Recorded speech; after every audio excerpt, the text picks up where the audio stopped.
Podtacular episode 408, Heavies Go Boom, for February 6, 2014.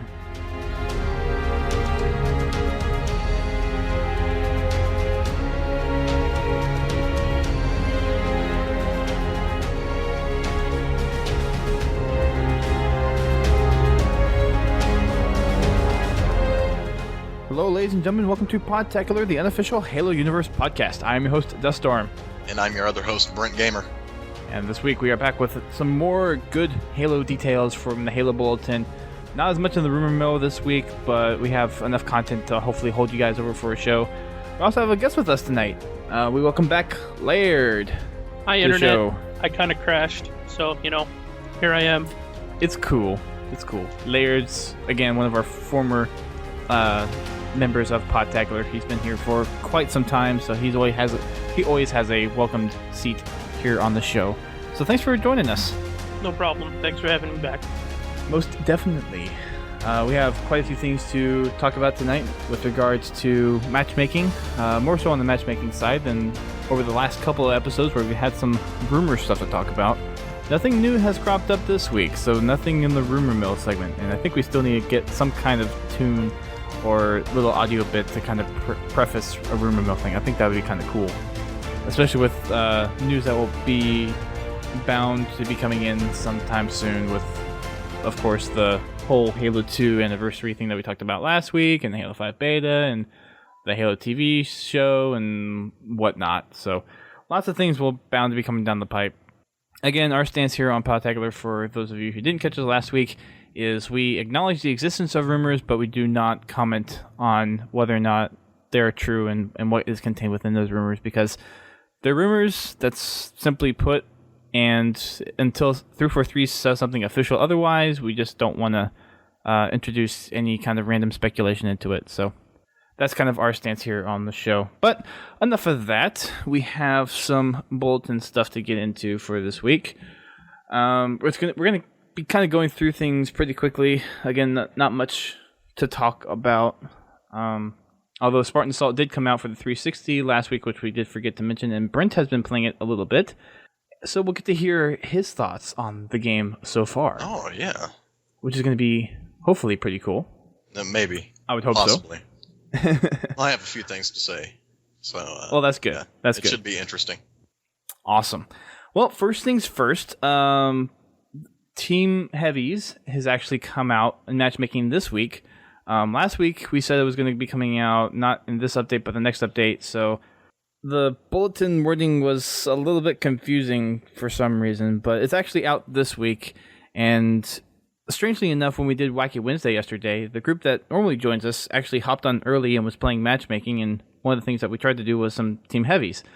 So it just kind of goes to show how popular the playlist is. And in the bulletin, they also mentioned that not the bulletin, but in the matchmaking update. No, sorry, it was a bulletin. They mentioned that the Heavies playlist actually overtook the Big Team playlist for 3 consecutive days, which I think stands a testament to how much people wanted to play Heavies. Oh yeah, people love vehicles, especially vehicles with large weapons on them. Yes, and it's a shame that we don't get to see the vehicles as often in some of the other just regular gameplay for the other matchmaking playlists. Especially the big ones like the Wraith and the tank. You see the tank on Longbow for some of them, but you really don't see the Wraith at all in matchmaking other than what we've seen in Team Heavies for this week. So it's been nice to see that in there. I haven't been able to play too much in the Team Heavies yet. I want to play some more. Get it in while the Heavies is out here because I love Halo vehicles. I think they're pretty awesome. Other than the fact that in Halo 4 you get a plasma pistol in your back pocket.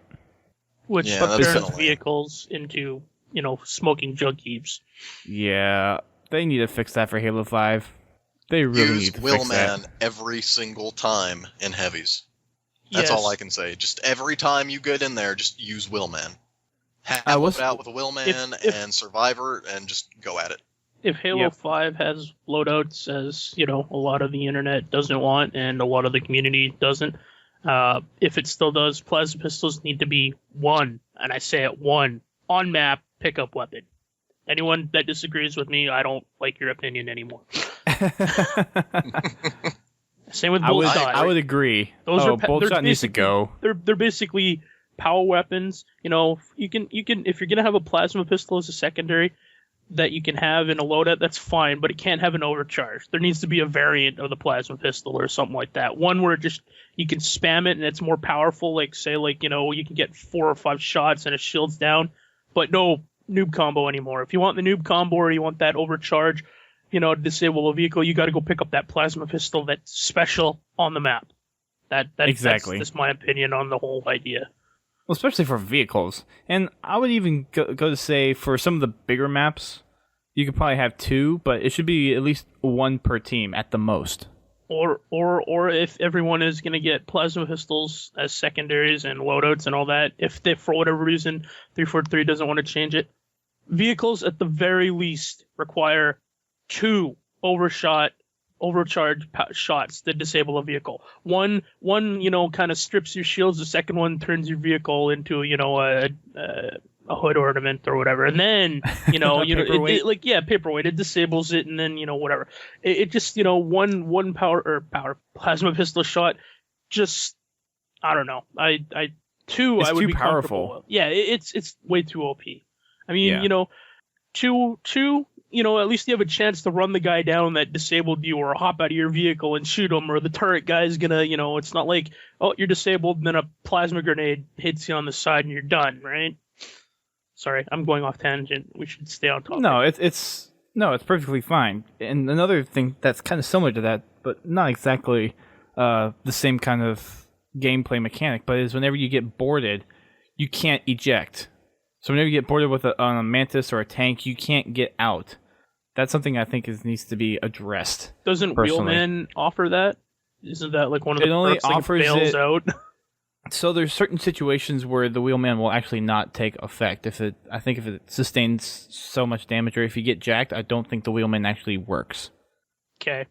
Well, then they need to steal Titanfall's eject system. Their Spartans need to have if say you've got what's the butt pack called? Thruster pack. Say you got the thruster pack on, you should have this option to hit eject and you fly out of the vehicle, eject.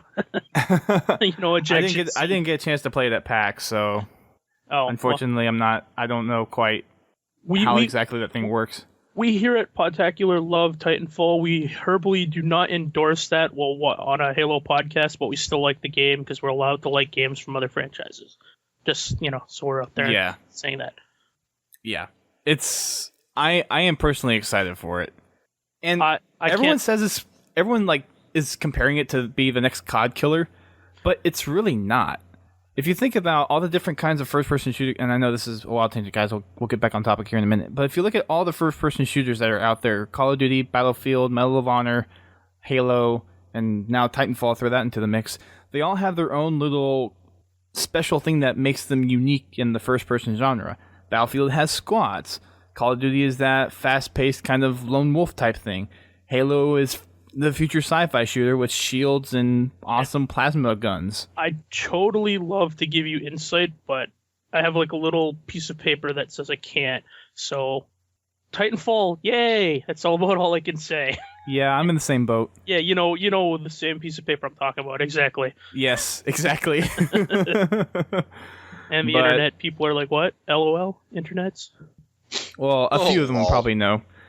Okay, a few weeks ago, about 500 to 1,000 people on the Xbox One managed to get into the Xbox One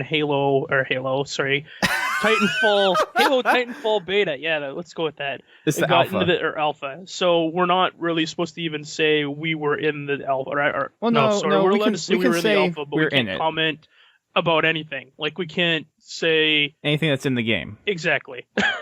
We can't say what the servers were like or what the weapons were like or anything. I'll just say it's not a COD killer because it's a completely separate experience in the first-person shooter genre. Let me put it this way. I didn't play it at PAX or any of the other places that a lot of people were dropping, oh yeah, it's super awesome. I stood in line 45 times to play it.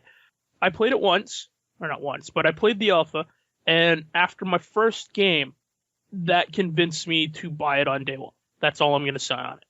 That's my endorsement for it. Yep. Well, I pre-ordered the collector's edition. Yeah, fair enough. I mean, you know, I that thing's a little excessive. I mean, you know, it's. Sorry, I had a blast. No, I had a blast with the game. The collector's edition's just a little excessive. It's big, you know, it's like 20 inches or whatever. Anywho, back to Halo. Yeah, Halo. So, Team Heavies is out for the next week and a half as of this recording for the rotational playlist. So go get your game on in the Team Heavies. You can get some of the vehicle combinations that you will probably be working for if you're one of those kinds of people. And there's also some achievements that you can get based on some vehicle DLC-based achievements. So if you want a list of those, check out the bulletin. There's some in there. If not, just check your achievement list and look for DLC vehicle ones. They're all in there. And the nice thing about the Heavies playlist is there's the DLC maps to get them on. So it's definitely a good reason to go out and try to get some of the commendations, or get your achievements, or just overall have fun with playing with heavy vehicles. I mean, I personally miss the tanks and the wraiths. I like the big kind of vehicle combat that we had in Halo 2, to be honest. I miss that. I love the big vehicles. I just think the some of the vehicles need some retweaking or retiring. I think the Scorpion looks like it just says shoot me here. I'm sorry, I'm going off on a vehicle design compared to modern equivalent. I just think the turret needs to be lower. I mean, never mind. But heavy weapons back in vehicles, or the playlist is good. They've been sorely missed. I think I know what you're getting at with the whole turret needs to be lower thing, just based off of like military tank design. But yeah. Yeah. Sorry. I think it's an iconic Halo look though now.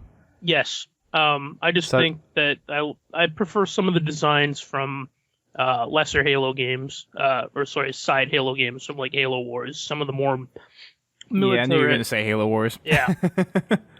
And that's fine. Design decisions aside. Sorry, go ahead, Brent.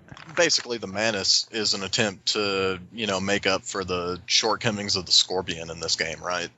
I mean, it has the rockets on it and the main cannon, just the machine gun that the main operator can fire at any time. It has way more mobility than the Scorpion. Yeah. Speaking of Scorpions, I know this is considered Spartan Assault, but I actually liked the Scorpion in Spartan Assault.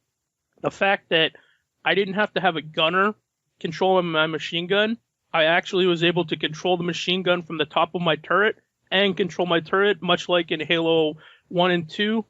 That's the way I want the tank in Halo 5. I want my machine gun, even if it's a weaker one, I want to be able to have a secondary gun that, I don't have to rely on the turret, the main gun, to take out Spartans or whatever. I want that, and if you want to put a heavier gun that a person can control on the outside as a turret, fine. But I like the fact that in Spartan Assault, you're able to control your own machine gun.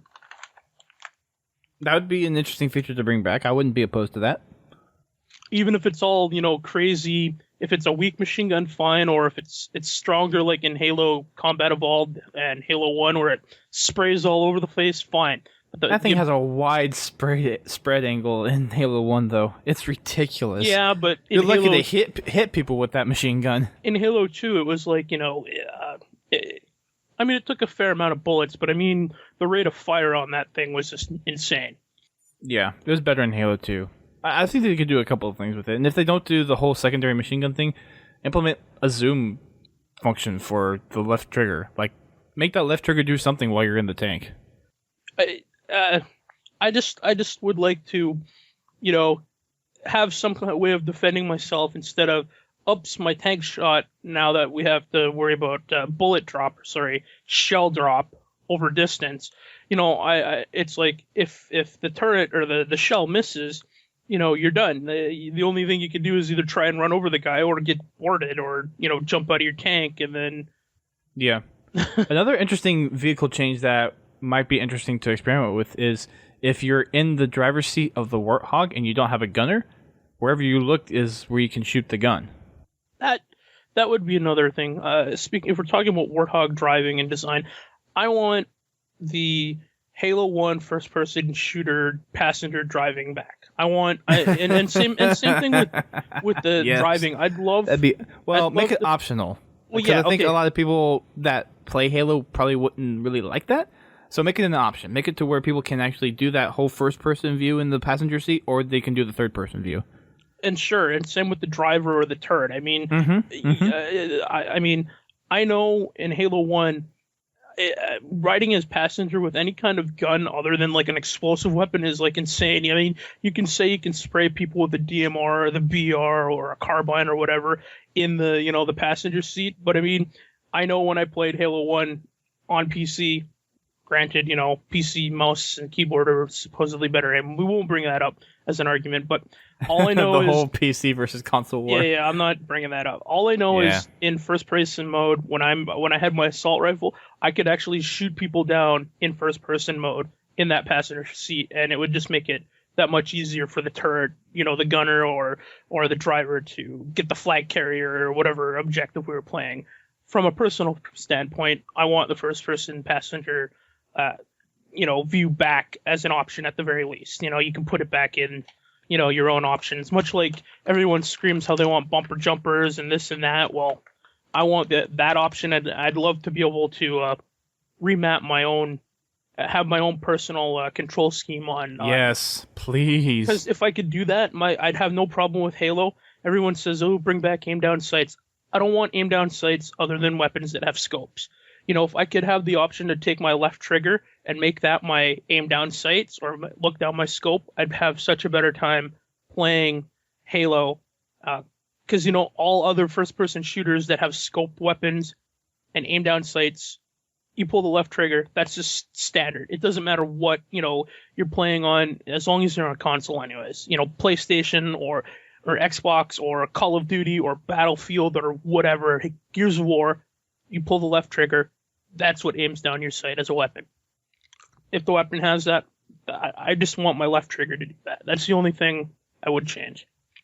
The only thing is, like, you also have the zoom in on the HUD whenever you have a weapon that doesn't have a zoom mechanism. And if I could, because look, like what in Halo 4, you've got grenade type, which is one grenade, which is your left trigger by default usually, right? And then your triggers for your right triggers, your machine gun. In Halo, depending on your scheme, I mean, you left and right bumper. But I mean, typically it's the right stick that's the zoom. Yeah, exactly. But if I could, and I personally don't have a problem with that. I just want to be able to take that stick that's mapped to zoom and move it to the left trigger. That's what I'm saying. I would like to have that ability. For me, that would make Halo so much easier to play because every other person. The transition, the right stick melee and make the B button grenades or something like that. Oh well, whatever. I mean, whatever your personal. No, I agree that a custom button set needs to be supported because for the next Halo title. As crappy, and I don't want or Halo 5. For Halo 2 anniversary, I don't mind seeing the Halo 2 scheme. Sure, keep controller. The original. But like for Halo 5, like as much as I don't want to give this console game any credit. It's the only one that I've ever seen do it that has a personalized custom button scheme, thumbstick layout. Is Alien Colonial Marines. You can set it up any way you want. If you want every action in the game to be the same button. Fallout. Fallout? Fallout. Oh, Fallout has custom button configurations. Fallout had it? Okay, I only played Fallout 3 for a bit, and then I got fed up with it, so I don't know. I didn't play it, so... Okay, so Fallout... Okay, so my bad. Other console games have it. I mean, the only console game I played it had... was Aliens Colonial Marines. So I think that's one thing that, like you said, needs to happen. Personalized controller loadout. I agree, definitely. Brent, you're awfully quiet. Yeah, I kind of stay quiet nowadays. I'm just listening. Okay, well, you jump on in here. I went on my little tirade there. Aim down sights is whatever for me. I've been playing since Halo 2. I didn't really play much, Halo Combat Evolved, but I just like the Halo scheme. That's what I'm used to. I mean, the left trigger for aim down sights, that's fine. I can do that, but it's not a big deal. I mean, yeah, like I'm not saying drastically change it. I was just saying, if you're gonna, make, because I mean, also on, except for what do you call it? I mean, I don't know if you guys play Battlefield 4, but they have a stick setting called Veteran. The only difference between Veteran and the Recon, literally, and Call of Duty's, I can't remember what it's called. Basically, B is melee, B is melee, and, crouch is your left thumbstick, run when you press forward on the left thumbstick. Basically all the actions are the same, except for grenade toss and looking down sights. All I'm saying is, anybody that could pick up Battlefield or pick up Call of Duty, or, if the default was, say, you had that option, because even Recon, I think it is now. Is it Recon? There's one in there that's literally you press the left thumbstick and you sprint. You do basically, it's the standard FPS, control scheme, and the only difference is, the left thumbstick throws grenades, the left trigger throws grenades, and the right thumbstick aims down sights of scoped weapons. All I'm saying is if I could just move... So that's default in Halo. Yeah, exactly. If I could just move to, the thumbstick control for zooming over to left trigger and grenades over to, a different button, it would make it easier for me, because, I mean... when I go from one, like when I say pick up a first person shooter like Battlefield and I play it for a while and then I go back to Halo, it's like I'm hitting, left, then it's like it's throwing grenades and I just screwed up, and I don't know. That's just me. It would just make, keep the Halo core audience. It would just help those people that would like to get into Halo that haven't played it for a while transition easier into, Halo again. That maybe I'm off on something that doesn't need to happen. Rants, tangents. I don't know. I think it's something that should be considered and should be looked into. I think they should add some sort of Pokemon game mechanic to Halo multiplayer. You throw I forget what the Forerunner. Oh yeah, the throwing mechanic's the right pulse there. grenade. You throw the pulse. You throw the pulse grenade, and I'm assuming you saw the RVB episode. Yeah, something like that. Yeah. Exactly. You throw the pulse grenade, and you disintegrate a player, and now they're your Pokemon. they're in the pulse grenade. You capture Frankie. Frankie, I choose you. And you throw the pulse grenade, and he jumps out of the pulse grenade or something. Yeah, the only time you would want to use that would be in SWAT. And why is that? Because Frankie loves SWAT. Oh yes, Frankles. Yes. So, again, Team Heavies is this week and next week. So get your heavies in. Next week, we're actually getting Big Rumble, which is FFA 12 players, which is going to be insanity for the most part. There is a mix of game types, Oddball, King of the Hill, Slayer, all that good stuff. And for those that want to know what the poll is for this week, there's 3 new options for you to vote on. Quick Draw, which is magnums, frag grenades, and dexterity only. So basically, mayhem in short, close range. Sticky ball. It's basically SWAT with grenades, is what it's going to turn into. Well, so it doesn't look like there's no shields. Yeah, but you're going to just have a person throw a grenade, and then you're going to hit dexterity and go pew pew pew pew, and then it's just going to be over. Yeah, reload, pew pew pew pew. Well, yeah. Well, it's like, hit a person with a grenade, shields popped, and then you pop them with the magnum, right? And then reload. Yep. Yeah, it's going to be crazy. I'm wondering how big the maps are going to be for that one, or if they use just stock maps. This is where 343 comes out with a brand new map pack. Just, open map, it's crazy. or no, this is... there are some of the DLC ones that aren't quite used as much now. I was going to say, I'm surprised by now. 343 built up in Spartan Ops, exclusively for Spartan Ops, those that in episode 2, the second half of season 1 of Spartan Ops, those maps would be insane for, big multiplayer map. Like, the one, the Forerunner one where you're like, I can't remember what the map's called, but it's all yellow and enclosed, and then there's the second half, and that's, and then, the one that's the valley that, it opened up the door, and then you had that wide open second half of the map. I mean, that could be a perfect, like, I don't want to call it replacement, but, it could have been that could have been the Blood Gulch map. Or sorry, no, I agree. coagulation, whatever for Halo 4. That's what it could have been. I'm surprised they didn't bring those maps into rotation by now. Like, even if they're segmented, everyone's got them. I mean, it would just be a matter of, sorry, I shouldn't say it's just a matter of, I'm sure they could figure out a way to, with a patch, rotate them somehow into play as actual maps. You would actually have to create a custom map file for it. I mean, they already have the environments there, so it wouldn't be exactly as hard to kind of bring it in. That's what I was saying. They would have to cut off some of the geometry so the maps wouldn't be as big. Sure, like I'm not saying have the whole Spartan Ops map as right.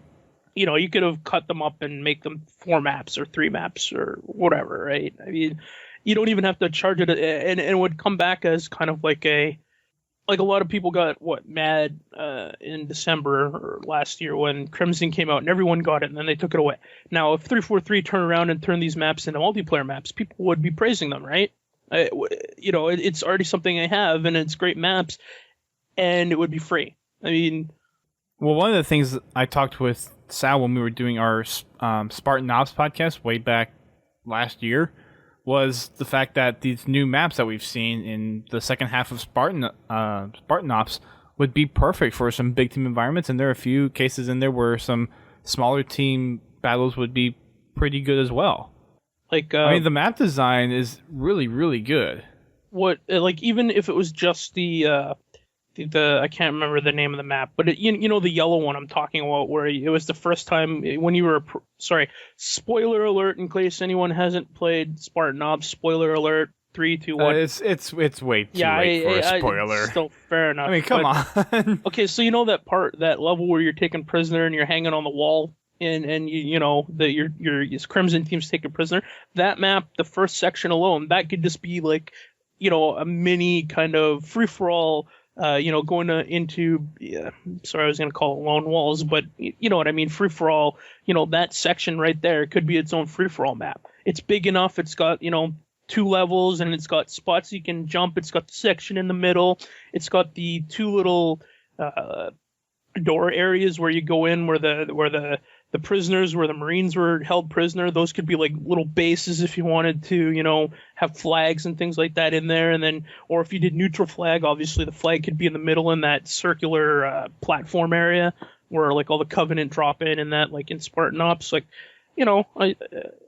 you wouldn't have to have, many vehicles. I mean, you could have ghosts and 2 mongooses or a warthog or on each side or whatever. But I mean, you could just have that as a small combat map. I mean, I was waiting for that to come out. What's the Halo 4 map that everyone loves? The Forerunner one. I can't remember the name of it. I feel really bad. I'm supposed to know Halo stuff. Haven? Is it Haven? It was the first one. Which Forerunner map are you talking about? The one they were playing at the Global Championships. So Skyline was one, but that was Earth City. There's Onyx. That was a Forge map. Oh man, I feel bad. I'm sorry, internet and listeners. I'm gonna go look this up right now. Solace? It was in the original 12 maps. Solace. Is it Solace? I think so. I'm gonna look this up right now because I must redeem myself because I feel stupid. Brent, if you know this, here, save me. I'm drowning, man. I mean, it's either Haven or Solace. I'm pretty sure it's Haven. Yeah, Haven. I mean, everybody loves Haven. That's kind of a favorite FFA map or like small team map. Just let me look this up. Games. Anywho, that map that you were talking about in Spartan Ops is Lockup. Lockup. Okay. Anyways. But yeah, I think it would be really cool to see some of those maps make it into multiplayer.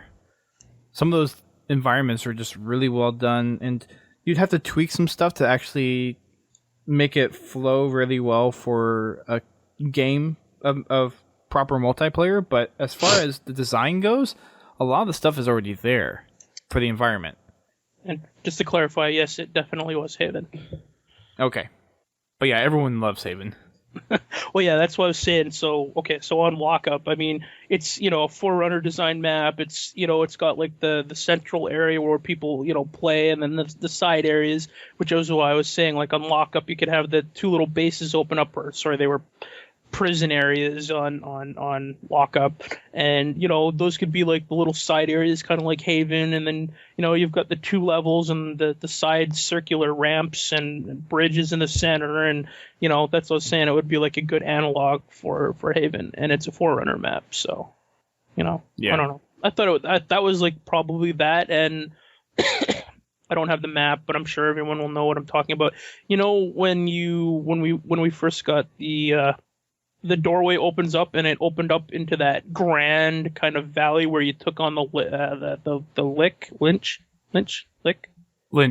lynch. Okay, so yeah, where you had to jump onto the lynch and blow it up, and then go up to the mountain area where it was held, or the Forerunner structure that had the shield around it, and you had to pass through it. That open area, I think that would have been a great, like, nice big, map, which would have been the new. I don't want to call it Ragnarok or Blood Gulch, but I mean, that just felt like it should have been in multiplayer. Like a big, you've got Ragnarok, but other than Ragnarok, what other big open map is there? Like, big open vehicle and / infantry map is there? I mean, I don't know. Everything else is kind of in close quarters. There's not a lot of room for vehicles to strut their stuff, which is where the or I think, as a missed opportunity is, like you just said, the heavies, list has come out. That map, I think, would have been super awesome to have rotated into heavies. So. Got it. Moving on for the rest of the bulletin.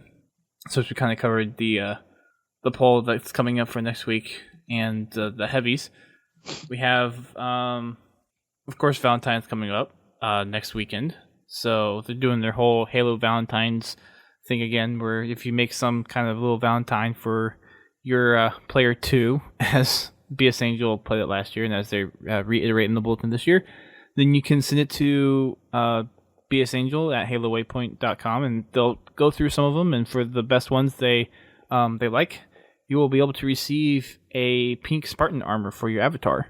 So if that's something that you're interested in or want to share with the Halo community, definitely give it a go, and we'll get to see what comes out for next week in next week's bulletin. So I don't have a significant other. Do any of us here have a girlfriend or a significant other? You've got Brent. He's kind of like a girlfriend. Oh yeah, Dustin, will you be my Valentine? My Halo Valentine. I think there's a big 1,600-mile separation between us. I thought you were going to say there were 1,600 other people before me. I was like, whoa! Whoa, bro. Slow down there. You're a young fella. Slow your roll, man. No, I don't have a significant other. But if I did, I would definitely send them one of these Halo Valentines, and they would definitely appreciate it, because everybody loves Halo. Significant other, nothing serious, but there is someone out there for me that I've been seeing of late. We'll just leave it at that. Cool. Yeah. Are you going to send one of these Halo Valentines? Him? No. Not that there's anything wrong with that. No. I mean, either way, let's just go for it. No, I'm trying to convince her to go see RoboCop on Valentine's Day. Interesting move. That's going to turn out great, I'm sure. Let's know how that goes. Anyways, so for those that are interested in what Halo Waypoint will provide for Valentines, if you need some last minute Valentine's card looking things, they are going to post some stuff in next week's bulletin. They did the same thing last year with some like witty one-liners that you could write that were Halo themed. I think they had a couple of designs or pictures that you could use too. So they'll probably have that in next week's bulletin. So did you say witty or woody? Sorry, my head's, my head's in the gutter. Sorry, internet. Sorry. Hey, what do you want? I'm reading BS Angel's comments, and we all know how she is on Twitter. So that is true. My brain went to BS Angel mode. Sorry, my bad. Yeah, that tends to happen with her, unfortunately. Yeah. Or fortunately, depending on depending on how you look at it. Yes, or fortunately. So, again, Valentine's is next weekend. So, if you have something that you are making for your Valentine, then send it into bsangel at halowaypoint.com to possibly win a pink Spartan armor avatar code for your avatar, and you can come back next week to see some of the stuff that Halo Waypoint can give you for some last-minute Valentines if you don't have anything planned up to that point. Next in the bulletin is Gamers for Giving, which is a charity event that's being held this weekend in Michigan. It's February 8th to February 9th, and it is a charity event that is designed to make gaming packages to send to soldiers overseas and portable gaming stations for kids in hospitals. So I actually had only heard of this loosely before, so I read some more of the information about it in the bulletin. Bravo is apparently going out there to help support their efforts out there, the event, and hop on the live stream. So they're actually... Coordinator is Zach Wiggle. Sorry, I'm probably saying that wrong, sir, but just getting your name out there. And the address for, gaming. Oh, you're gonna put those in gamersforgiving.org. I'm sure you'll put that in the show notes. Yeah, it'll be in the show post. Sorry, show post. But there's a little interview with Zach on Gamers for Giving that's in the bulletin this week too, and it was something that he started back during high school, actually. And there's a little history that goes behind how this got started and their purpose and their cause. And this year they're hoping to raise $20,000 for their efforts. So check them out. They have, I believe, $7,000 to go. When I checked earlier, about according an hour to this ago, bulletin. Yeah, it's 7,000. Yeah. So you can go to donate to their page. Again, the site's gamersforgiving.org, and donate over there before or during the event. So definitely check it out. I gave a lot of donations last year for Child's Play and a few other charities and Extra Life.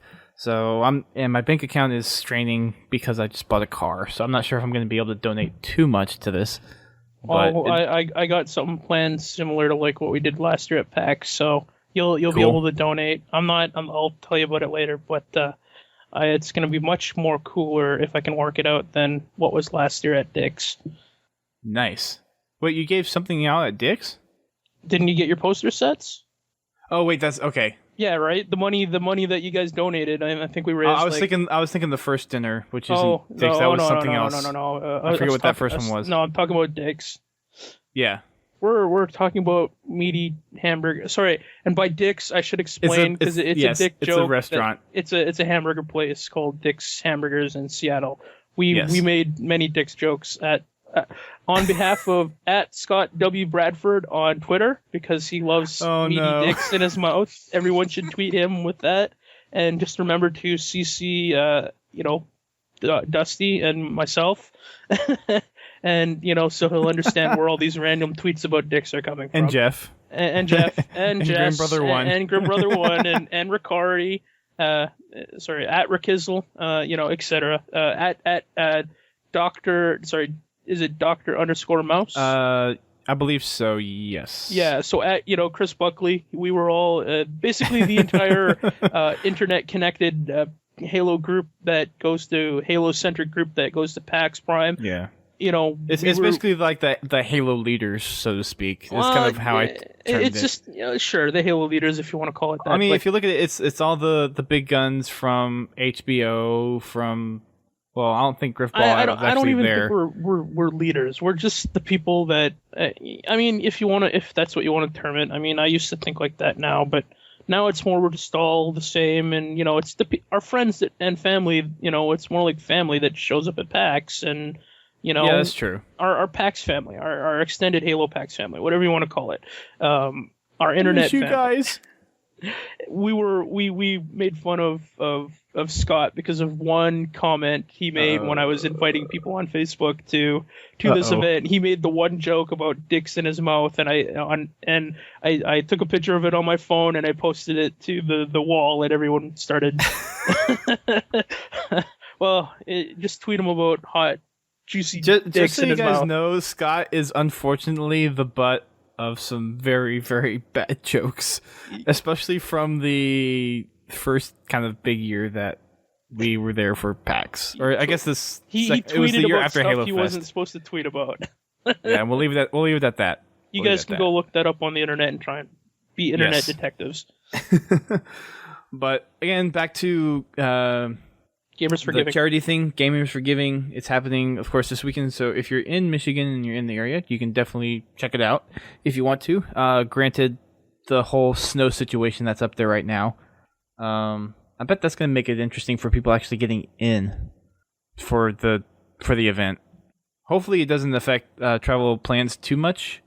I think they have a gap in their weather for the next couple of days. I could be wrong. I don't live there, so I don't know the weather exactly. But from what I've heard, it sounds like it's letting up a little bit right now. So hopefully it turns out. Again, you can watch the streams on the weekend too. So February 8th and 9th this weekend, you can head over to twitch.tv/gamersoutreach and watch the streams there. And possibly see Bravo, because he's going to be there and going to be doing some of the live streaming as well. Screenshot spotlight, of course, going with the current matchmaking theme, is heavies. So we have lots of pictures of tanks and mantises and a few warthogs, wraiths in here. So going for the favorites again this time, I am going to go with Arsenal by Reclaimed Halos. So classic Reclaimed Halos in there. Stomped by Receptor 17, so he's also in there as well. Big screenshot names in there. We really need to look at getting them on the show. Lurking, also by Receptor 17. Exploratory by Sniper Oxide. And Shell Shock by Gothic Lucy. Those are kind of my favorites out of the set of 10 that we have for this week. What about you guys? I like Bugged by Drax Sonya and Hog Desktop by AOM Big Smoke. I gotta go Bugged by Draxara too, because that was the first one I looked at it, and I'm like, it looked just like the bugger from Halo 3. I kind of like Big Team Infinity by Ambassador Tommy, depending on how you say it. And just as a really, because I don't know if that's my third choice would be Reclaimed Halo. I don't know if that's on the map or a lighting effect, but it kind of looks like the rings of Saturn are behind the Mantis, and you know, it kind of does. Yeah, so it's like that just kind of screams like, you know, we're on another planet, you know, or I mean, obviously they are, but yeah. But well, that's on Outcast. Yeah, I know. It's just the lighting effect makes it look like they're on like say Europa or another moon of Saturn or something like that. Yeah.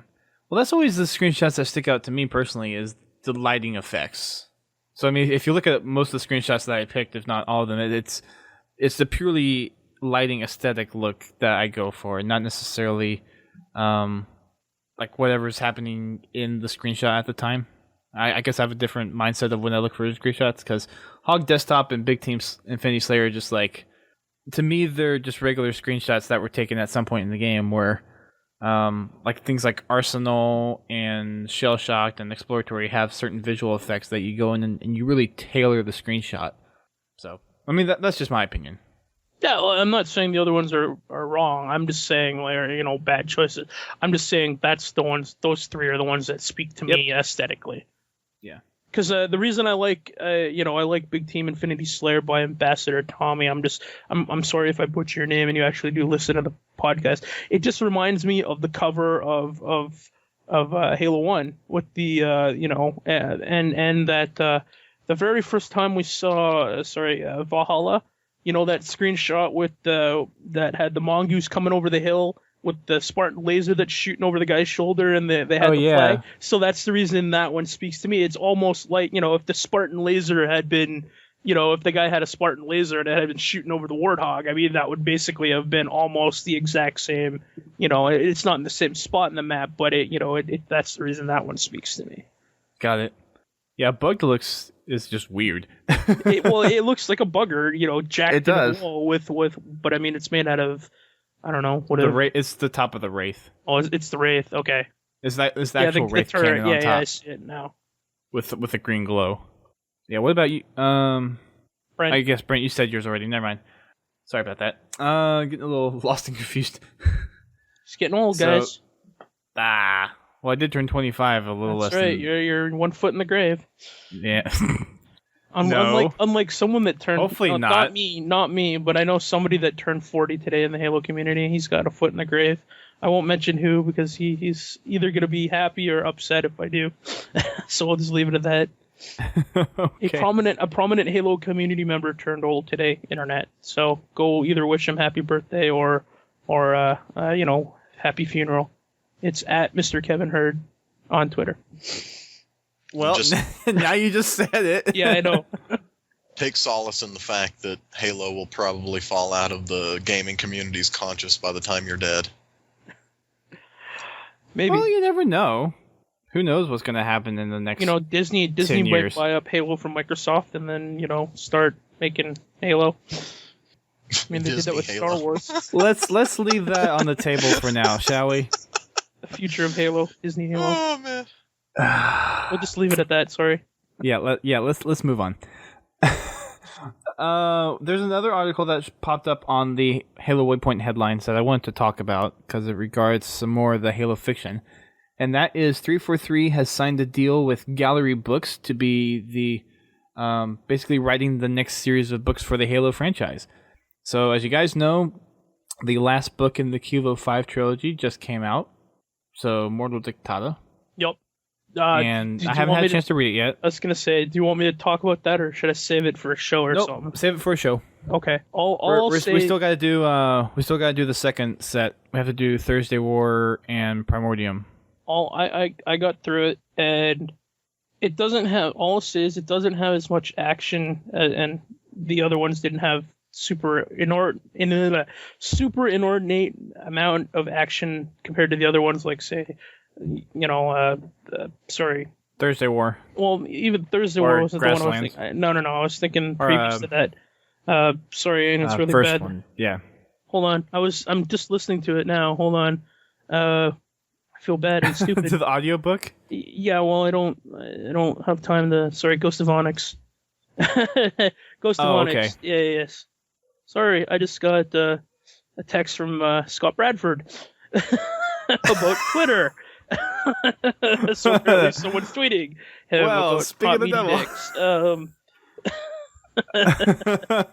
Hold on, he wants to know which podcast. Hold on, 1 second, internet. What? Oh gosh. So. Yeah. Sorry. Unlike other topic. Ghost of Onyx, so it doesn't have as much say action as like Ghost of Onyx, but it's very personal. And from a personal standpoint on the characters that are in the book, without spoilers, obviously, I felt it was the most. I mean, I'm not a super fan of Karen Traviss, and not everyone is, but I don't hate her. Like certain parts of the Halo community, I felt it was a strong personal piece written by Karen Traviss and whoever the editor was, on Mortal Didactita, whatever it's called. Mortal Dictata. Dictata. Yes. Anyways, the UN. It's supposed to be, what is it? The Mortal whatever. Yes, that. It's supposed to be based on the UN charter of cloning that we have nowadays. There's no cloning and stuff. But it's a very personal story. A boot, because I'm a Canadian, so I got to get that a boot in there, eh? It's a boot, a Spartan, and the ramifications of. Just read the back of the book, and you'll get an idea of what the story is about. So no spoilers. The back cover. That's okay. Spoiler enough for you. It's just a real personal story. There's some real tearjerker moments, and I mean, I'm not a teary guy, but you'll get, if you read those parts and you have any kind of a soul as a human being, you'll understand those parts. They'll resonate with you. Well, I laughed during most of Avatar, so I. No. I was actually cheering for Colonel Qualrich, whatever his name is, the Colonel. I was You're really having upset. problems with words tonight, aren't you? No, well, it's been a while since I've heard the name Colonel Qualrich. Qualrich. It's a Q, so it's like Qualrich something. Whatever, however you say it. Qualrich, whatever. Anyways, we get it. I was cheering for the RDA forces, and then of course, the blue monkey cat people had to win by cheating, hacks, lol, nature. Mother Nature steps in when she's supposed to be, when they clearly explain Mother Nature does not take sides. Or sorry, whatever the planet's called, the spirit of oh man, I can't Pandora, whatever the spirit of Pandora is called. Awa. Yeah, she's not supposed to interfere, but all of a sudden every creature on the planet is like, I'm gonna eat you humans. It's just like, okay, whatever. So the next time the humans come, they're just gonna burn the place to the ground and collect the ore. If that's the way things are gonna be, I'm just saying that's what the humans should do if they want to get unobtainium. They should just come in, burn the place from orbit. Shouldn't even land. Just we're talking plots of the movie. They want that super awesome unobtainium, and they don't care about the life forms after what happened the last time. They should just come in, not nuke the place, just drop air fuel bombs from high orbit where the monkey people can't get them, and then just go in there and mine the place.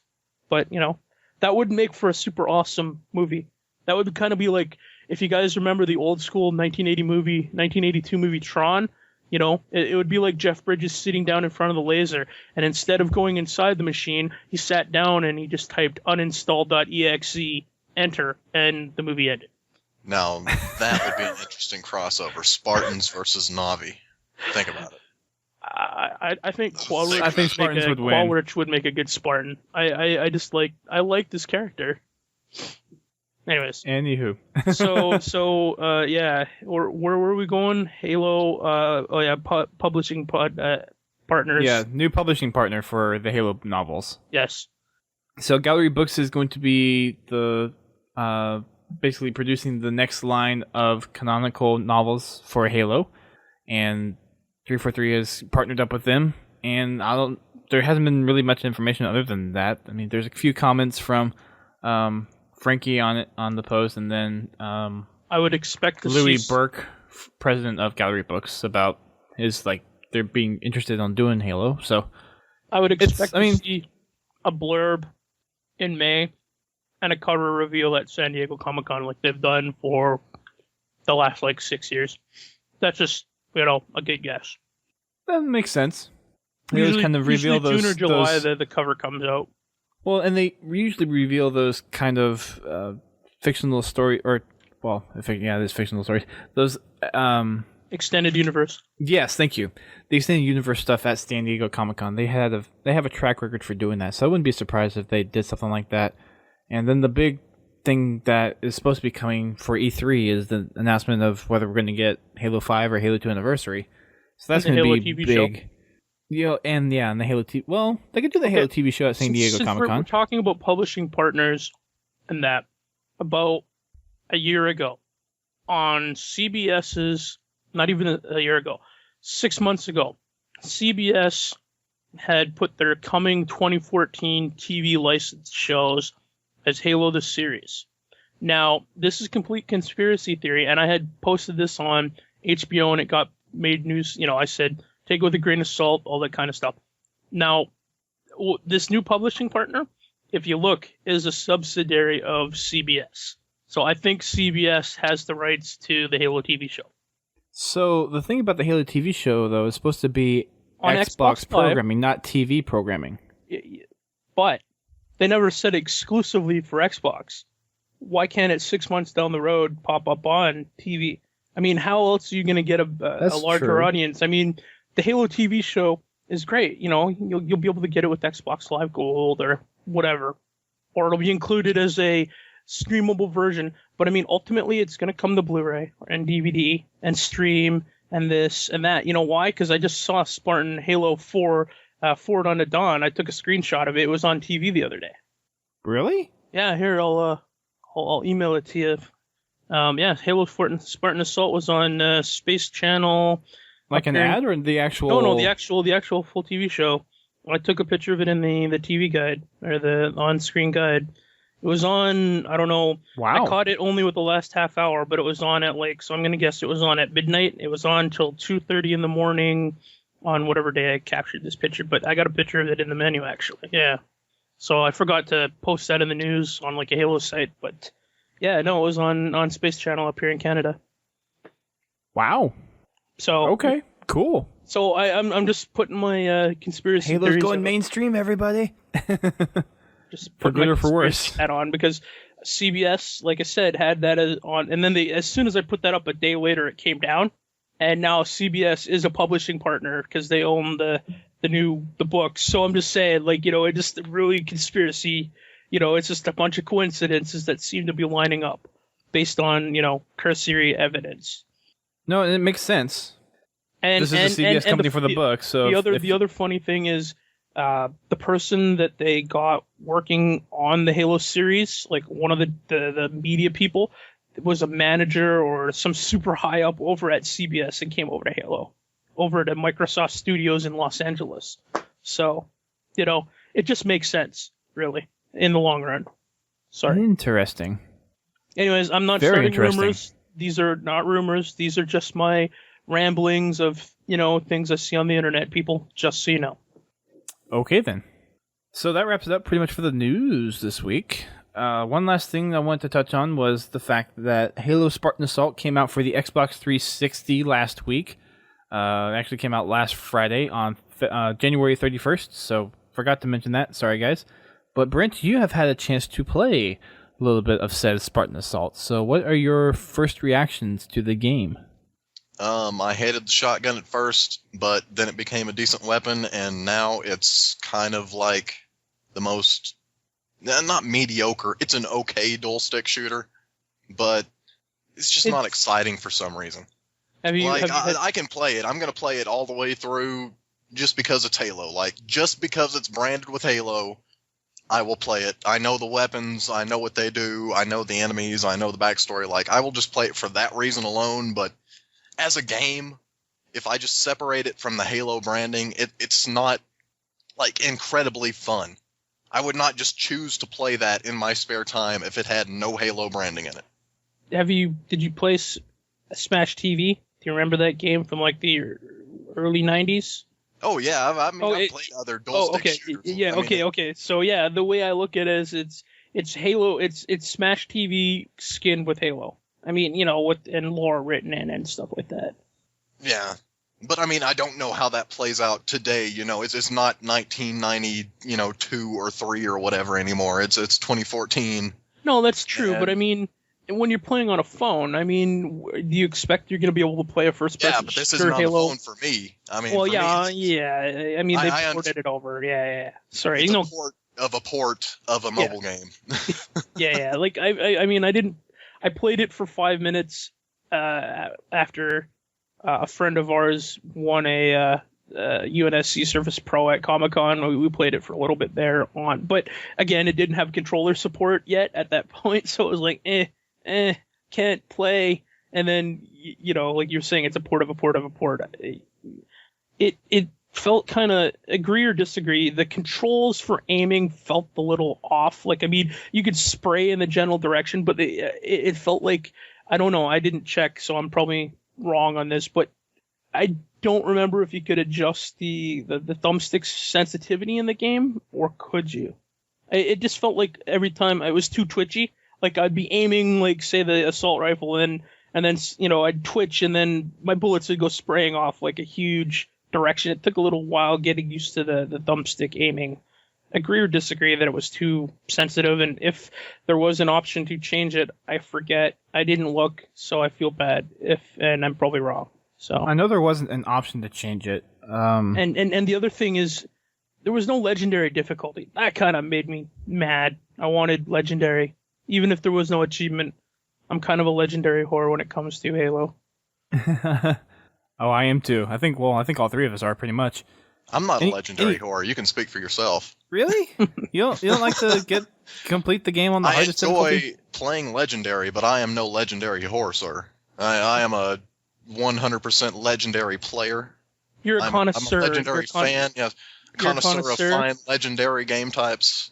I shouldn't have said I was a whore. I mean, I basically. I just think of it as someone that needs to play the game on legendary at least, like, to get everything done for legendary. For me, that's what I consider like legendary, because I know most people would be go on heroic, and that'd probably be it. For me, as a connoisseur of Halo, with air quotes with fingers, as Brent is a connoisseur and I'm a whore apparently because I call myself a whore. I don't consider Halo to exist except other than legendary. That's what kind of a snob I am when it comes to Halo. I'm sorry, I'll play on other difficulties, but my first playthrough with whoever I play with, it's legendary or don't even step into the game with me. That's just the way I am. I'm a snob when it comes to my first playthrough on a Halo game. It has to, well, with the exception of Halo Wars, because that is the most frustrating. That was weird. Legendary game. It took me forever to get that on Legendary, but even worse than Halo 2 I still need to get it on Legendary. Even worse than Halo 2 on Legendary. I mean, you know, you can at least play Halo 2 on Legendary. Halo Wars on Legendary without the skulls, all the skulls that help buff, and without, you know, the skulls that debuff the Covenant and all that stuff. That game is super hard. Sorry, I'm a Legendary kind of snob. My first playthrough has to be on Legendary if I play co-op. My first playthrough, and most of the time whenever I do, like whenever they had the challenges for the campaign and Reach, I always did those on Heroic. I like playing on Heroic, and I believe it was Frankie that said the difficulty for Halo is intended to be Heroic. The canonical difficulty is Heroic. Yeah. I mean, I can't play anything really above Legendary. Like, if you play Mythic or whatever it is, Mythic difficulty. Lazo or Mythic. I can't play Lazo or whatever it is. I need my HUD at the very least. Even if my guns shoot popcorn and my melees are basically like pillows hitting someone, I still need my HUD. That's the one thing I need, my HUD and my HUD and radar. I need those. There's only so much crippling I can take, and then I'm just useless at Halo. Fair enough. Yeah, Halo Wars was definitely a different experience, and I still need to go through and play to get all the achievements and finish it on Legendary difficulty and get all the additional unlocks and unlock the timeline that's there. I think more than half of it's still locked for me. We'll play now that you need to add me to Xbox Live. That is true. I have to find someone to remove. Oh, you don't have the Xbox One? I thought you did. Well, I thought you wanted me to add you on Legacy Xbox. Well, I can add you on Xbox One. No, you can do both. Anyways, Brent needs to finish his review of Halo Spartan Assault, seeing as I stole that away from him. Sorry, Brent. No, I'm done. That was about all I can say. I've only been through one operation or whatever they call them. Okay, then I won't delve too much into what I was going to say about Spartan Assault.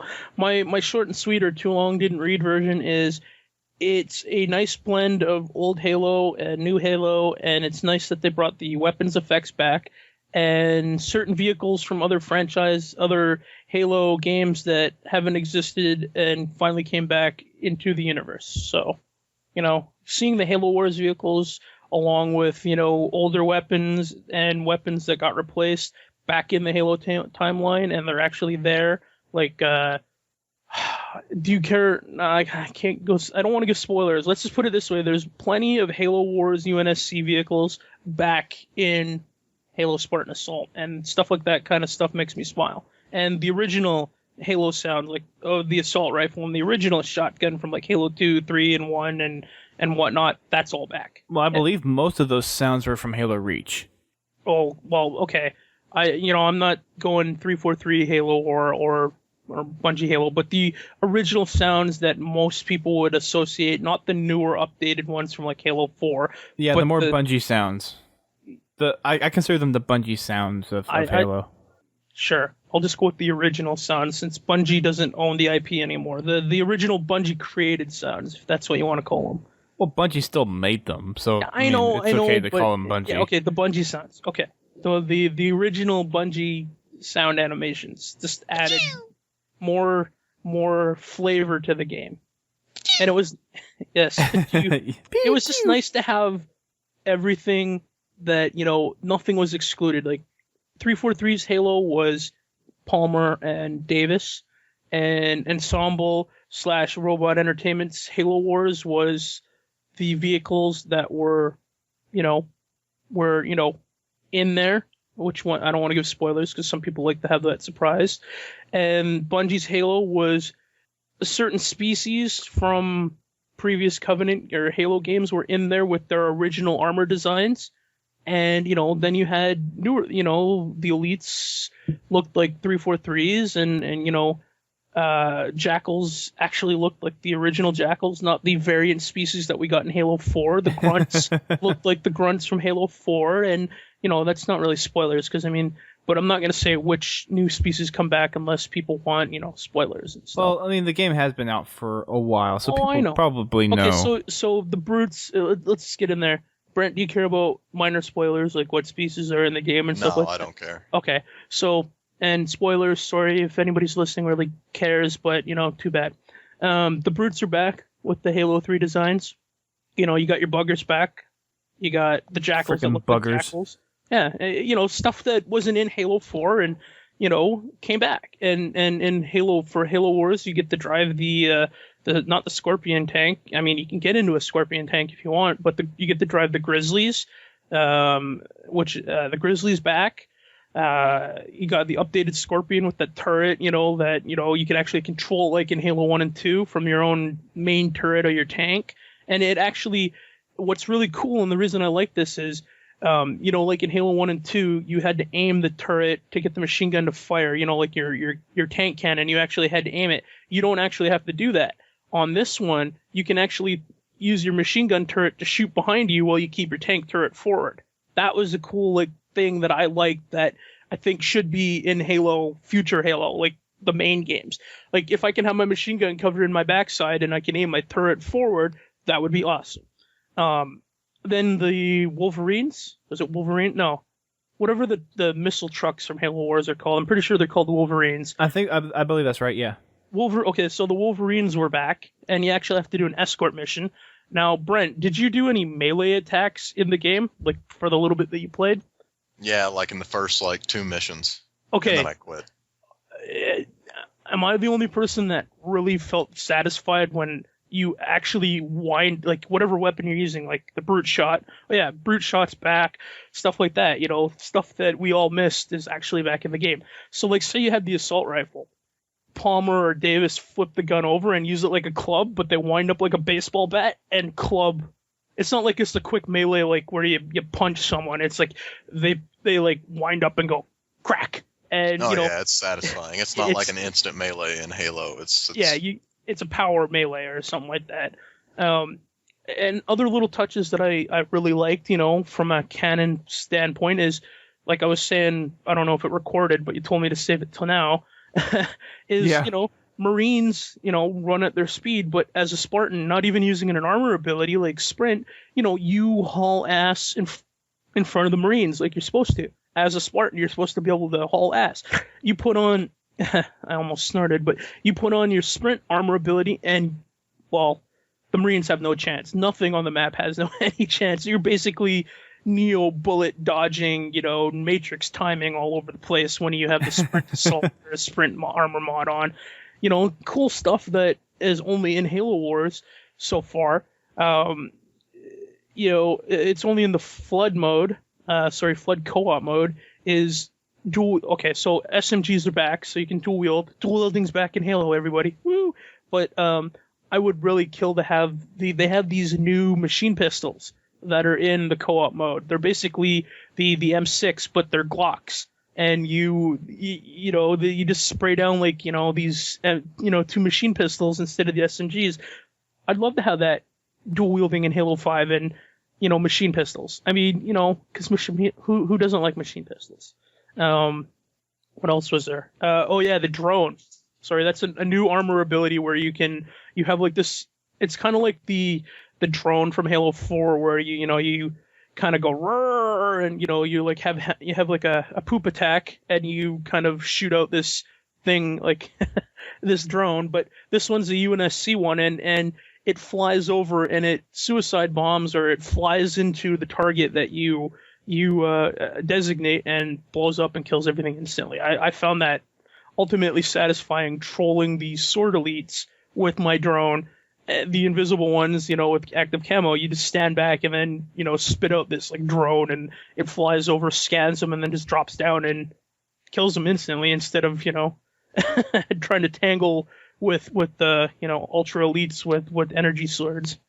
See, I haven't really dived into the armor abilities outside the ones that you just pick up on the maps because I haven't really gotten to the whole micro market system that's in the game. I haven't either. I haven't. And anybody that's talking about microtransactions, I mean, yes, microtransactions. There you go. Yeah. Okay. So, anybody that's going to complain about it, you're completely off base. As long as you've played Halo 4, you get basically an unlock for free. As long as you've got as long as you played like beat it on Legendary or Heroic, or you played some of the multiplayers and you got some of the achievements, it gives you free. I don't know if it's like that for the 360 version, but at least on the Xbox One version, it gives you free unlocks for upgraded, either point multipliers, what the heck's that? Different weapons, I think. Different weapons, damage multipliers, different armor abilities. It gives you that just for having played Halo 4 and unlocking achievements. So yeah, I mean, but those are limited. Yeah, but it's enough that you can get through the game, and if I was facing the final boss, which I did, and I didn't have that achievement unlocked, and I didn't have the XP, and it would have been a real struggle to beat that boss, because I didn't realize I had an achievement and I had a certain weapon or achievement that unlocked the sniper rifle until I was mad. Like, I was kind of pissed, like the difficulty of the final boss, because it's like this character, for lack of a better word, is a bullet sponge, and the guns that they give you by default and the guns that are on the map and the amount of fodder that flies at you when you try and take on this boss, it's extremely infuriating. And once I had that sniper rifle where I could just spam it and take off his health a quarter at a time, it was fine. He was dead within 20 seconds. But when you had nothing but the SMGs and the what's that plasma rifle from Halo Reach? The plasma repeater? Yeah, the repeater. It was the repeater that was in the game, I'm pretty sure. One of the other things is there's a bunch of weapons back from Reach, like I called it the Baconator, but it was the I called it the Baconator. I don't know why. It was the energy sniper rifle. It wasn't the one from Halo 3 and the one that's back in 4. It was the one that was just the focus rifle. Focus rifle, yeah. We called it focus rifle. I called it the Baconator, just because it's like you hit someone with that and you turned them into crispy meat, basically. Yeah, the focus rifle is actually back in Halo Spartan Assault. So stuff like that they brought back. Like, I mean, there's no reason to take it out other than gameplay. But from a canon standpoint, it's nice to see it didn't just up and go away, right? Like, it's actually still there. Like, you have dual SMGs again, and you have the focus rifle. It would have been cool to see the needle rifle back, but the needlers. Well, they can't put everything in there. No, I know, and that's what I'm saying. It was cool that these things were all back, and that's why I really appreciate the effort that 343 put, like that Spartan Assault, from everything melded together. That was like one of my favorite experiences of a Halo game so far.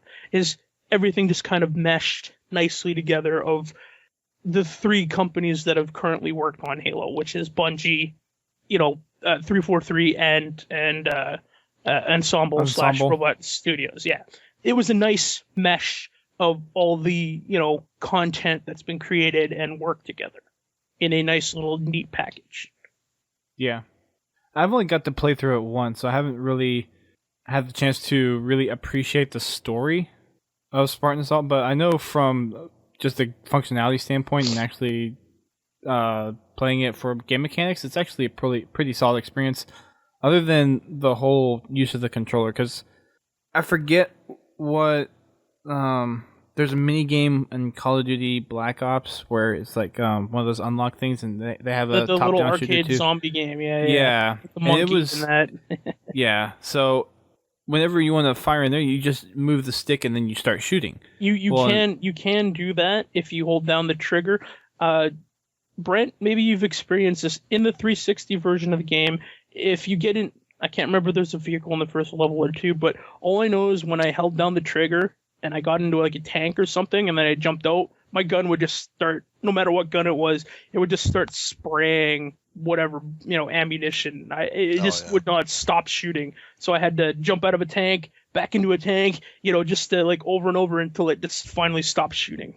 That made me mad, like, on a final level where my sniper rifle was just, like, spamming the 20 shots that I had left, and it's like it only came with 20 shots. It was like... Well, no, it's like you have to What I was going to say is you have to look and then pull the trigger. Well, there is a mechanic where you can actually, I think it's the left trigger, and you aim with your thumbstick. You can actually quasi-aim down sight without actually firing.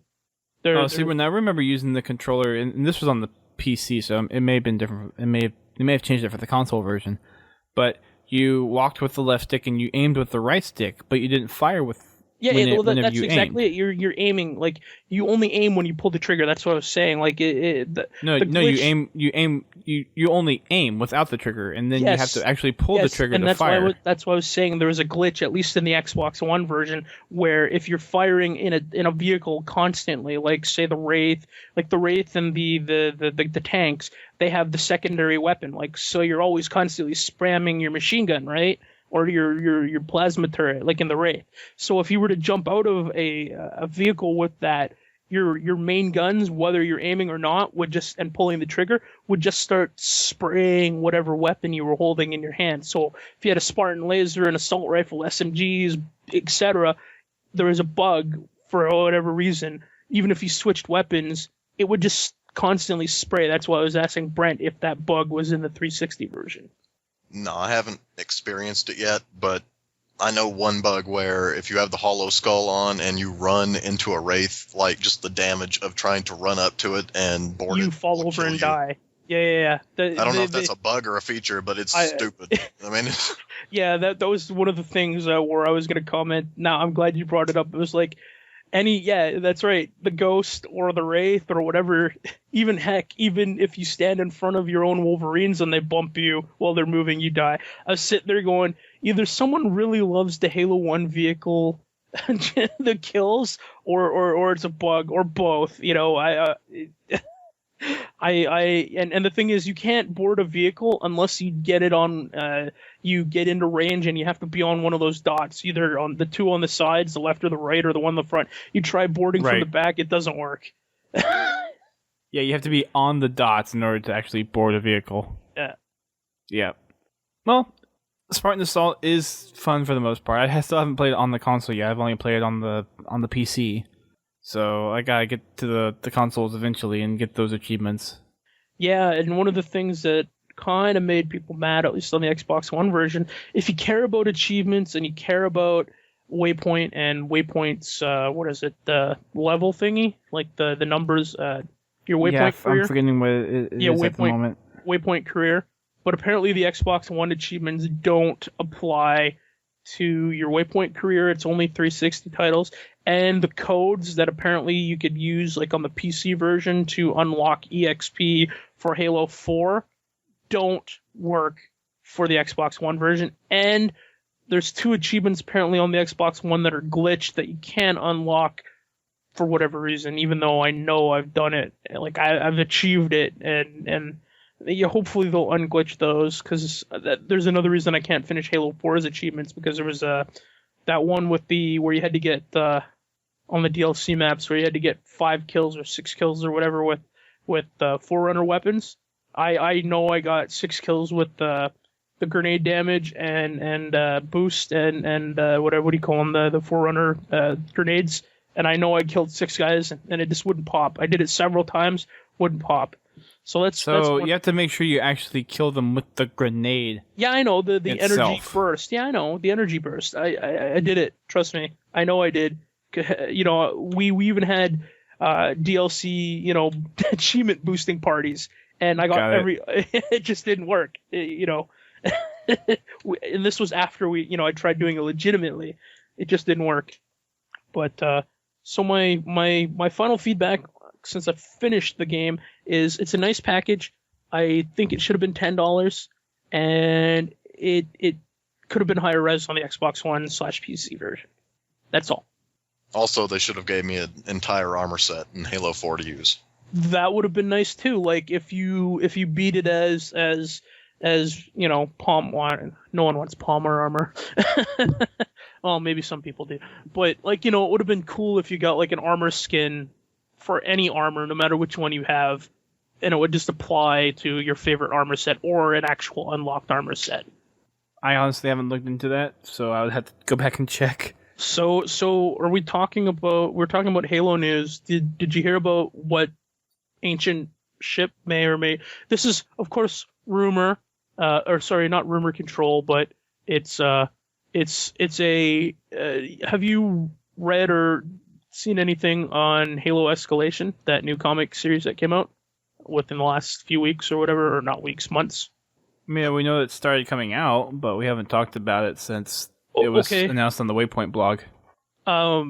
Basically, the Arbiter's back and some stuff and things happen without giving spoilers. But on issue 5, now I'm not spreading rumors. This is complete fact because it was on the Dark Horse website. Issue 5 states the crew of the Infinity and Admiral Hood find behind enemy lines a legendary ship that has been missing for nearly 30 years.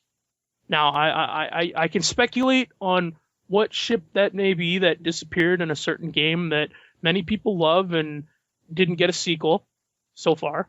There's only 2 ships it possibly could be that are legendary. Now, I will leave that up to your audience unless you want me to speculate on what ship that is. Well, I can think of one for sure. It had its very own game, and we were talking about it earlier. Yeah, I can't think of another one, though. They're the only 2 ships it possibly could be that have gone missing within the last 30 years was the UNSC Everest, which had Preston Cole on it, and that comes from Halo Evolutions. The title of the book is called, or story is, I'm going to butcher it, but it's the Preston Cole story, the something life of Preston Cole. It's like the miserable life of Preston Cole or something like that. Okay. No, literally. And he basically, what happens is he jumps away in the ship as he blows up a huge Covenant fleet. Now, they didn't find the wreckage, but the thing is, in the timeline-wise, it's too early because that happened in the 2540s. So it would have only been 20 years. Now, it makes sense because the Spirit of Fire is the only other missing UNSC ship in the stories and in games and whatever, the whole universe, that has been missing. It's not quite 30 years that it's gone missing by the timeline based on Halo 4 and when the comic Halo Escalation comes out. It's only a year and a half off, so it's nearly 30 years. So, this is all pure speculation, audience, but we may and likely have a resolution of what happened to the Spirit of Fire from Halo Wars. Now, don't Halo Wars 2!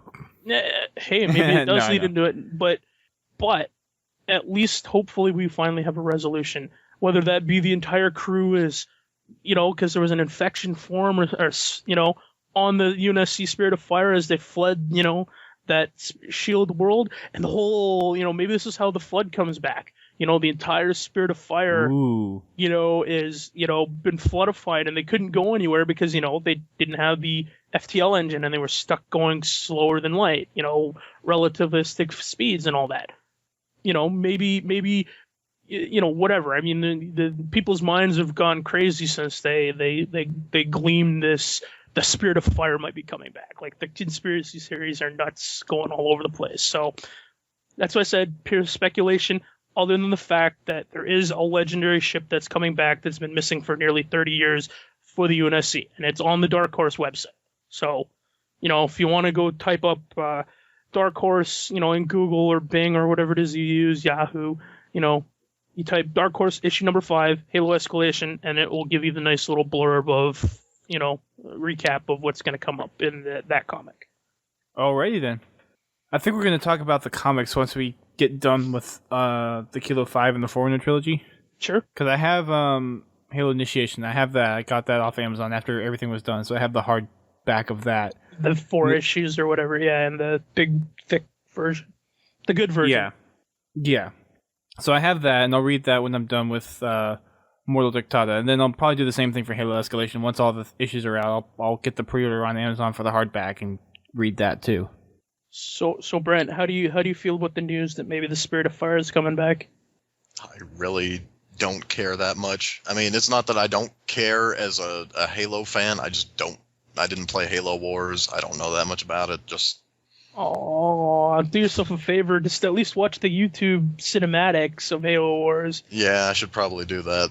Oh man, the story for Halo Wars is definitely one of the better Halo storylines. Yeah, I was gonna say, do yourself a favor if you like if you like the Prophet of Regret and just nice like if you like the cutscenes from Halo 4, and even if just from an aesthetic point of view, just the nice facial animations, do yourself a favor and watch because I mean, even one of the features on Halo Wars is once you beat the game, you can press play and watch the cinematics as a 50-minute movie back to back, and it's cut with and made it look to make a movie. I mean, well, those cinematics are.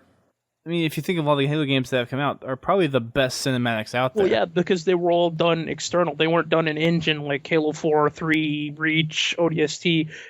Like Halo 4's prologue and epilogue were done by Axis Animations, the same guy that did Spartan Ops cutscenes. But and maybe they did Halo Wars. But anyways, but the CG is just really top notch, and the characters are really interesting as well. And you get some more Spartan 2s, of course. Of course. Yeah. Spartan 2s. I want to see those come back in Halo. I want to see John's team come back. Or what's left of John's team come back.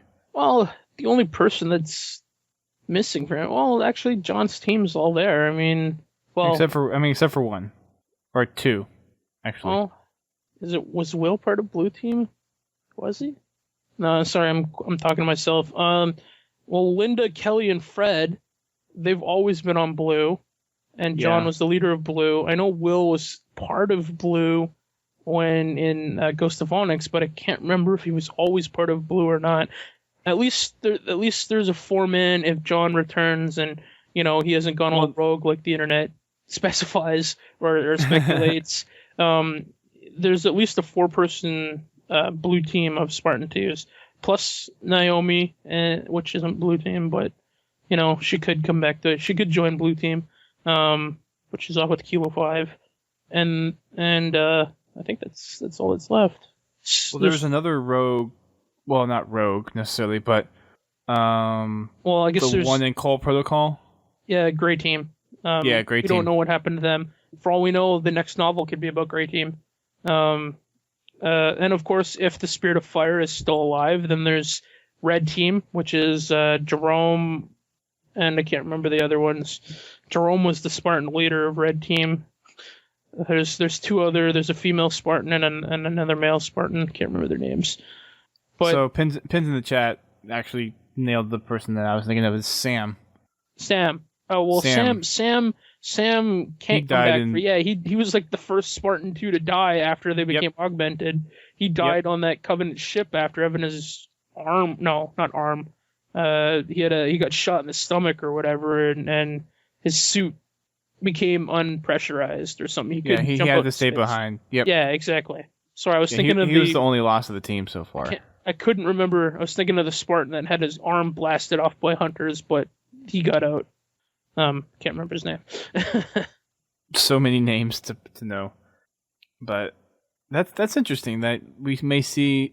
It's kind of evidence to possibly a second Halo Wars or and of more of the story coming back into it. And if that is a key part of having the Flood come back, I think that'd be an interesting way to do it. There's also Spartan Black Team, which was also from Bloodlines, Halo Bloodlines comic.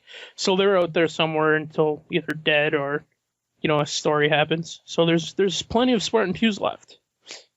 That aren't crippled. And I would love to see those stories be at least written in the novels. I would like to see them actually be incorporated into the game and with Master Chief. But and that's, if not that, at least the books. At least address them in the books. Which is why I kind of like Spartan Assault, because it brings, although, there wasn't the novel stuff, but it brought all the main games together as one package. Halo, without giving spoilers away for Halo Escalation, much like Halo Spartan Assault, you'll see certain armor designs and certain weapons and certain things from Bungie Halo and Halo Ensemble Wars, Halo Wars and stuff like that actually show up as part of the universe, as a cohesive universe. They didn't just disappear because, ta-da, we got rid of them or whatnot. At least in Escalation and Spartan Assault, they're starting to meld them together, and it's nice to see it in a game format. Yeah, I agree. But we'll see what they do with it, though. Like, I mean, wouldn't it have been... the universe is open and vast, and that's one of the kind of cool things about the Halo universe. Really, is they have so much content to pull from that they could really kind of turn the game into whatever they want in terms of doing the campaign story, and they have plenty to write about as well. Like the closest thing that we've gotten from, I guess, characters from the books in the game. I mean, Lasky and Palmer and Del Rio are from the Kilo 5 trilogy, so that's the first step.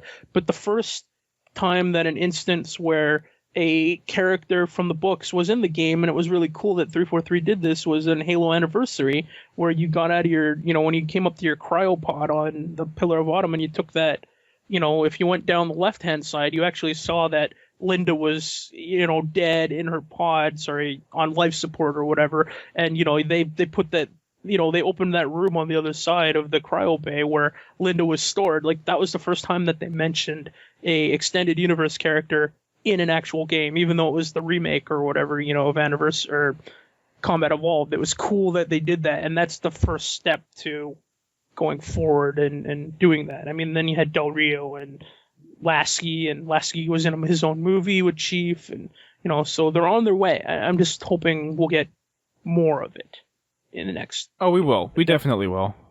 But I get to meet Ron Perlman in a couple of weeks. That's gonna be cool. I get to meet Admiral Hood. Yeah. Sorry. Some in Seattle. People will just just rub it in. Oh, and Alan Tudyk. That's gonna be fun. Okay. On that note, we're gonna wrap up. I have a friend who would love to meet him. Actually, he's a big Firefly fan. Yeah, they're. You were asking me when we were on Facebook about too many C's. They're both gonna be at Emerald City Comic Con, so that's gonna be cool. Lucky. Anyways, that pretty much wraps it up for the show tonight, guys. I want to thank you, Laird, for coming on the show. As always, you're most welcome.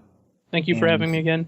Sorry if I took over your show, guys, but I like. It's all right. We didn't have much content to really cover, so it was good to have some other filler topics to. Well, I wouldn't say filler because a lot of it was actually really good discussion, but it was good to kind of glean on some other areas of Halo, and there's some other things that I need to actually just sit down and get organized to do stuff for the other books and getting our big discussion shows going as well, because those are supposed to be starting up this month, and I currently don't have a plan because of the Halo Mole. I was just going to say, how's the mole going? I guess that answer it. I mean, we're in production right now. Timelines are it's a struggle because I'm doing quite a bit of the technical work, and since I'm new to a lot of stuff, and I work full time as well. It's just it's hard.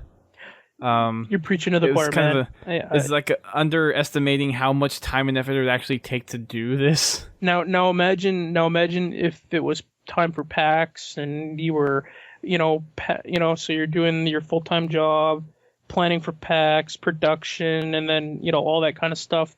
You're literally only going to have 2 or 3 hours a night to sleep if you were to put your full energies into it, and sometimes not even that. Yeah. It's been interesting. Just don't put yourself in the hospital like I did in a very similar situation. I'll try not to. Thank you for that lovely image. No, it's the truth. That's how I got started with the whole charity thing. I've told you the story a million times. So, but just don't put yourself in the, take care of yourself. Make sure you actually, make time for sleep and hygiene and food and health overall. Number 1. Yes, very much so. Because if you're not here, then you can't make the stuff in the first place. Exactly. So, good stuff. So, again, thank you, Laird, for coming on board and filling a little bit of airtime with us tonight. We appreciate it. Brent, again, my lovely co-host, thank you for coming on with us tonight. And for all of our listeners out there, whether it be it live or via download, thank you for tuning into our podcast. Remember, we do our live stream at 8:30 p.m. on Thursday nights. Precluded by our Wacky Wednesday event on Wednesday nights at 8:30. So check us out on the live stream or come and hang out with us during Wacky Wednesday. Either one would be really, really cool. Make sure you check out our website, podtacular.com, and while you're there, you can send us some Halo newsworthy stuff. So it could be anything that you read up online about Halo. If you have something that you're making in Halo, whether it be a game type or a map, anything that's Halo related, basically, just send it on over to us. Submissions at podtacular.com, or you can hit the big green submit button on our homepage as well. Of course, you can hit us on Facebook, Twitter, YouTube, all the nice social media places as well.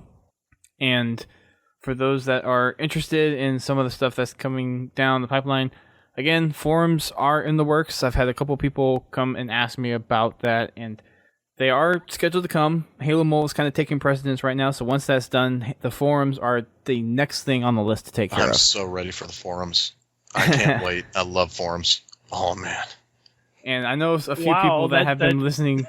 You sounded a little aroused there. Oh, yeah. The forums are back, man. Oh.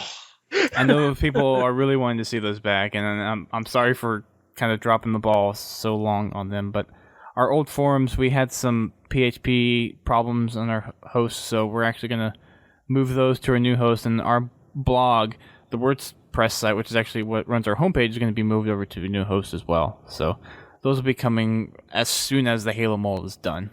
That is the next thing on the list. Can I make a small suggestion? In the meantime, if you wanted to have forums up right away? I mean, I could just put up a generic forum I know, board. But you could, I was just going to say, why not just get a Google Plus community going on at the moment? I don't like Google Plus personally. Okay, fair enough. Sorry, just throwing it's it an out there. interesting thought. I mean, a Facebook page or something, just a place where people so can we chat. have a Facebook page. Oh, we do okay, have a Facebook page. There you go. Never mind. Yeah. We have Twitter. Well, yes, And we have Twitter. That's all you need. That's where the kids are, right? Yeah, that's where a lot of the gaming community seems to be focused, is Twitter, and I personally like Twitter. Oh, I like Twitter too. But yeah, we have a Facebook page, so people post stuff on there from time to time. It's not as often, and it's definitely not as regular as it has been in the past, especially under the guise of Fumo Jive and JVB when Halo was in its prime. But we get our little community interactions every now and then, which is nice to see. I think you should have a Podtacular meetup at PAX, kind of like what Ready Up Live does. So I'm thinking that may be possible this year. Even if it's just at East or Prime, do it wherever you go. RTX, Prime. It'll either be RTX and or Prime. There you go. You guys heard it first here, audience. Go to Austin, Texas, Seattle, meet Duststorm and Brent. Indeed. Are you going, Brent, to RTX or PAX?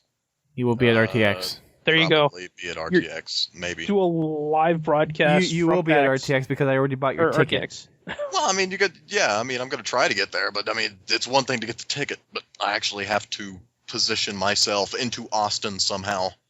Dusty can drive in his brand new car, pick you up. That'd be all right. I don't know if I would actually drive 1,600 miles in that car. Okay, so you guys, why not, man? It'd be almost, well, I don't know what flights into the States cost, but I mean, what's gas in your area per gallon, roughly? You're talking to $3? Brent or me? You, because you'd obviously be driving since you got the new car.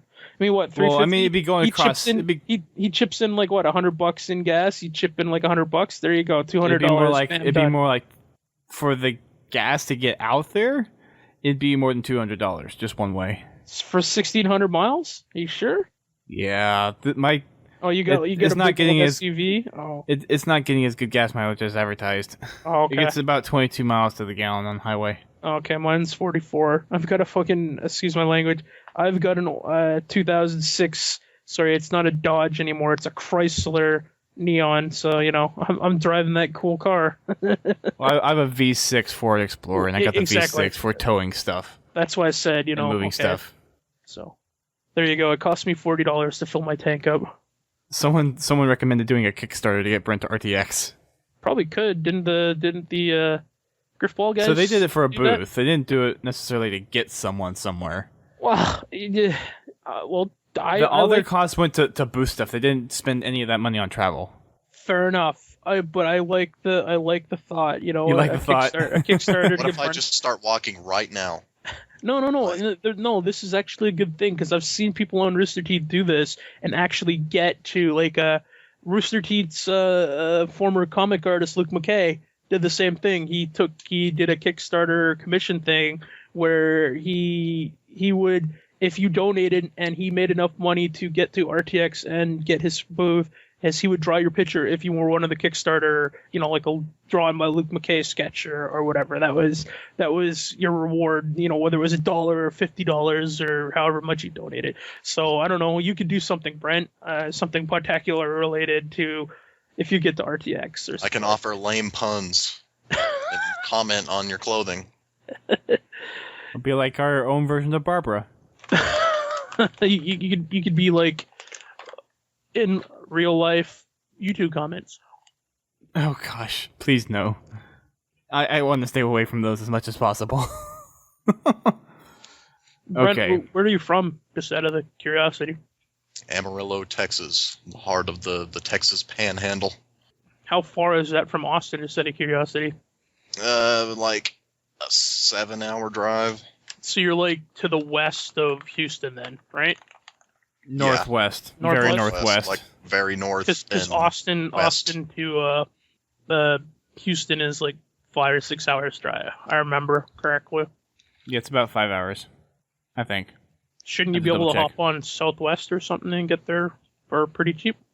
Yeah, I'll I- probably be able to get out there. I'll Yeah. find a way somehow. I was gonna say I'll donate if there's a Kickstart. I'll donate $50. You can hold me to that too. I'll donate $50 to your Well, Playboy. maybe we'll do a Kickstarter. We'll see. We'll see what happens. But anyways, that will wrap it up for our show tonight, guys. Thanks for tuning in for those on the live stream, and thank you for listening to us again for those that download us. And we will see you guys next week. Halo Bulletin and any rumors and all that stuff. So until then, keep on fragging those heavy vehicles. With plasma Because pistols. heavies are out. Wait, what? Yes. With plasma pistols, bragging. Oh, Heavy yeah, vehicles yeah. With plasma pistols. And we're not the bunch of kids with plasma pistols glowing either. With plasma pistols? It was the elephant. It was the elephant. Yeah, they put the elephant noise in there. And wah. Yeah. Actually, I think I have it on iTunes. Yeah, we're still broadcasting, but the podcast is technically